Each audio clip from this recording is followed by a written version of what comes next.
Allison, Officer Bear spent 80 days here at UC Medical Center when he was shot back in December. Today, he was walking, something his family tells me they weren't sure he'd ever do again.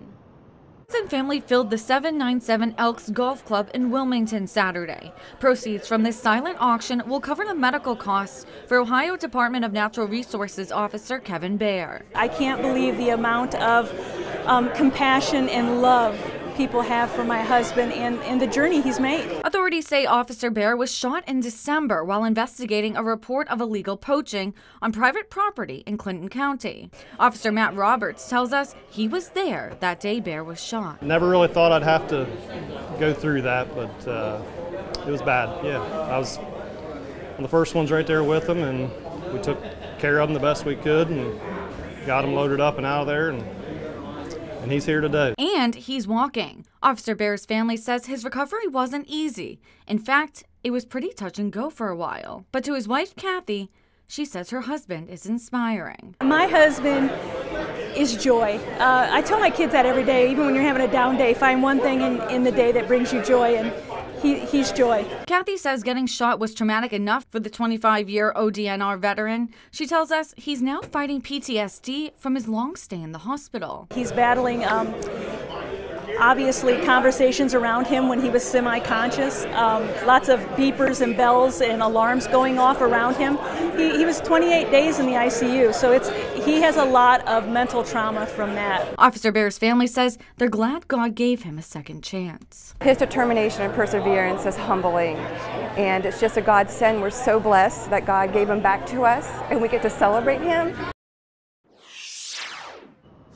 ODNR officials say 3 people were originally charged in connection with the shooting. One case was dropped. Another person took a plea deal, paying fines and got no jail time. Brian Liming is expected to be on trial in November. Live at UC Medical Center, Joanna Boris, Fox 19 Now. Jessica, this is the second protest to take place outside the hospital. So a crowd gathered here on Thomas More Parkway on both sides of the street, and it was much smaller though. We're talking in the low hundreds compared to the thousands that were here earlier this week. And of course, many who spoke out said that it should be up to them if they should be vaccinated. There wasn't a silent moment during this protest outside St. Elizabeth Healthcare in Edgewood. The sounds of honking horns and cheering were heard loud and clear as healthcare workers and community members protested the requirement of COVID-19 vaccinations for employees throughout the tri-state health systems. Give us our freedom, give us our choice, whether or not we want to take something that is not FDA approved. April Hoskins works at the Cancer Care Center at St. Elizabeth. She joins many on the picket line against hospitals making a vaccine decision on their behalf. And there's no judgment whether you've been vaccinated or not. People just want the right to have the choice. That is the major concern here. The mandate at St. Elizabeth would require all employees to be fully vaccinated against COVID-19 by October 1st.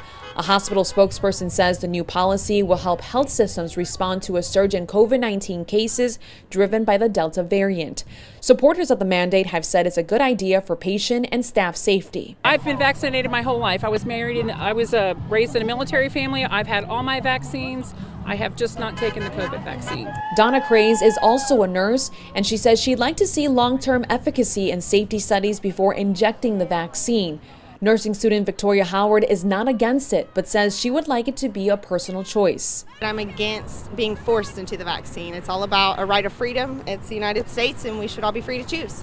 While opinions about the vaccines themselves have varied among protesters, people should have the freedom of choice of what they want to put in their body, especially something that is so new. They all agree the mandate requiring the COVID-19 shot is taking it too far. And I think people can decide. They don't need to be mandated to take this vaccine.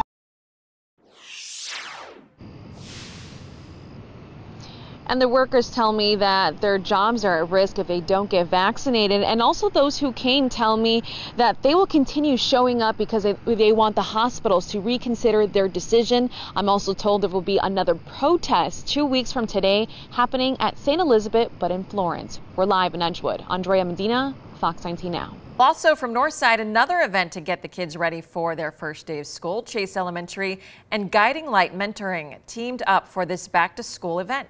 School supplies were handed out. Kids could get a haircut and their hair braided.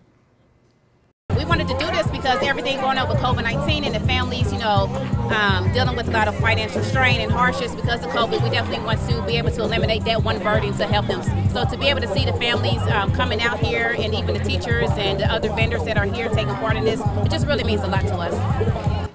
Well, students in the Cincinnati Public School District go back to school on the 19th.